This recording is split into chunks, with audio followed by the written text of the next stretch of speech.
আমি 25 বছর থেকে বিদেশে আছি, অনেক সম্পদ কিনেছি, বাড়ি গাড়ি জায়গা জমি, এখন আমার বাবা বলেছেন আমার আর 3 ভাই আছেন, তাদের মধ্যে সমান ভাগে সম্পদ বন্টন করে দিতে। দয়া করে কোরআন হাদিসের আলোকে বলেন। খুবই গুরুত্বপূর্ণ একটা প্রশ্ন। কোন সন্তানকে আপনি বাবা হিসাবে বিদেশে পাঠিয়েছেন, পাঠানোর সময় ভিসা টিসার জন্য টাকা দিয়েছেন, আপনি বাবা হিসাবে বলতে পারেন যে অন্য ছেলেদেরকে পাঠাই নাই, তোমাকে একা পাঠাইছি, অতএব তোমার পিছনে যে টাকা খরচ হচ্ছে সেটা তুমি ব্যাক করো, এটা সব সন্তানদের হক আছে, এটা বলার অধিকার বাপের আছে এবং এটা ঠিক ন্যায্য, এটা আপনাকে ফেরত দিতে হবে বাপের।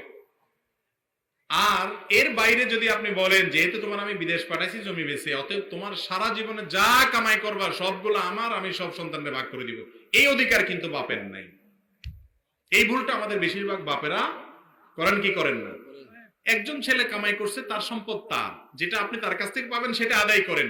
হ্যাঁ, এটা অবশ্যই ঠিক যে তার উচিত, তার নৈতিক দায়িত্ব হলো তার ভাই বেরাদার যাতে কষ্টে না থাকে তাদের দিকে খেয়াল করা, তাদের হাত ধরে টানা, তাদেরকে বিদেশে নেওয়ার ব্যবস্থা করা, তাদেরকে পুঁজি নিয়ে হেল্প করা। কিন্তু এর মানে এই না যে বাপ বাধ্য করবে তুমি যা কিনছো জমি জমা সব ভাগ করে ভাই বোনদেরকে দিব, এই অধিকার বাপের নাই। এই হারাম কাজটা অনেক চাচা মিয়ারা করেন না জেনে। কথা কি বুঝাতে পারছি? সন্তানের উচিত ভাই বেরাদের খবর নেওয়া, বাপ মাসের জন্য নসিহত করবে, বাধ্য করতে পারবে না যে তুমি সব ভাগ করে দিয়ে দাও, এটা অন্যায়, এটা করা যাবে না। যার যার সম্পদ তার। এগুলার করার কারণে হয় কি, ওই যে ছেলে উপার্জন করে ও কামাইতেই থাকে, আর যেগুলো বাড়িতে বসে এরকম ফাও খাওয়ার আশা বসে থাকে বিদেশি ভাইয়ের, ওইগুলো ফাও খাইতে খাইতে জীবনে সারাদিন হাত পাততেই থাকে, ওগুলো কোনদিন গরিব এবং অভাবী তাদের দূর হয় না। ঠিক না বেঠিক? বসে বসে শুধু খায় আর চা দোকানে আড্ডা মারে। এই জন্য তাদেরকে কর্মঠ বানাতে হবে এবং অবিচার করা যাবে না।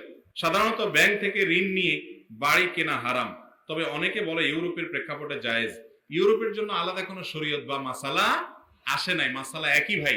সুদের লোন নিয়ে বাড়ি করা জায়েজ নয়, সুদের লোন নিয়ে কাজ করা যাবে না, আমাদের বেঁচে থাকতে হবে।